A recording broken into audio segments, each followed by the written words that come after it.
এবারে বিস্তারিত সংবাদ। কাছাড়ে পুলিশের এনকাউন্টারে নিহত ড্রাগস মাফিয়া। কাছাড় জেলার জিরিঘাট এলাকায় পুলিশ ও ড্রাগস মাফিয়ার মধ্যে সংঘর্ষের ঘটনায় এক ড্রাগস মাফিয়া নিহত হয়েছে। নিহত ব্যক্তির নাম চাইলেন ডঙ্গল বলে জানা গেছে। উল্লেখ্য, গত 5 মে জিরিঘাটে ড্রাগস মাফিয়াদের গুলিতে এক পুলিশ কর্মী গুরুতরভাবে আহত হয়েছিলেন।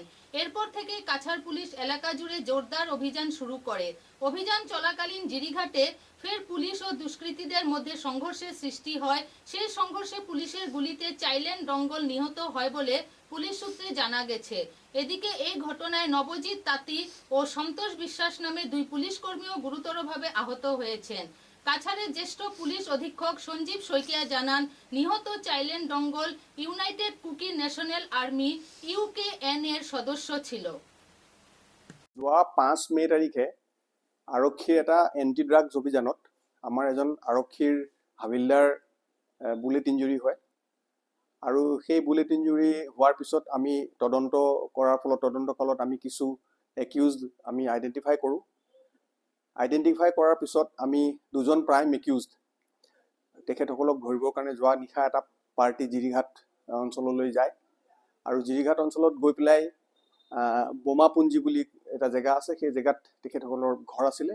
তেখেতৰ ঘৰত এজন একিউজড যিজন মূল অভিযুক্ত চাইলন ডংগেল এলাইফ লুলুন, তেখেতৰ ঘৰত তেখেতক পায় আৰু তেখেতক কৰায়ত্ব কৰে।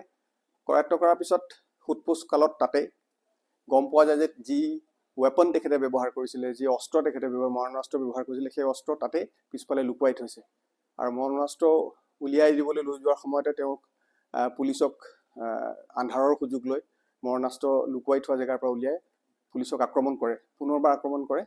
ফলস্বৰূপে আৰক্ষীৰ এজন জোৱান আহত হয়, বুলেট প্ৰুফ জেকেট পেনিট্ৰেট কৰি যায় আৰু তাৰ পিছতে আৰক্ষীয়ে প্ৰত্যুত্তৰত গুলীচালনা কৰে। ফলস্বৰূপে তেখেতৰ গ্ৰিভিয়াছ ইঞ্জুৰি হয়।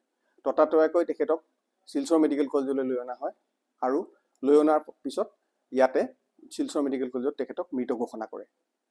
তদন্তকালত জানিব পাৰিছোঁ যে যিজন এই লুলুন আৰু চাইলুন ডংগেল যিজন মানুহ, তেখেত মণিপুৰৰ পৰা কিছুদিন আগতে ইয়াত আহি মাত্ৰ ইয়াত অৱস্থিত হৈছে, ইয়াত আছেহি। তেখেতে মণিপুৰৰ এটা ইউনাইটেড কুকি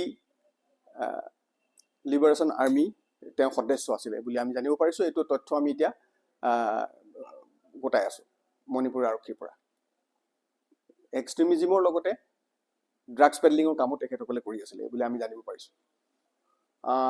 বৰ্ডাৰত যেতিয়াই তেনেকুৱা ধৰণৰ আহে আমি গম পাওঁ, যিকোনো ধৰণৰ সূত্ৰে আমি খবৰ পালে আমি তেতিয়া লগে লগে তেখেতসকলৰ বিৰুদ্ধে আমি বিহিত ব্যৱস্থা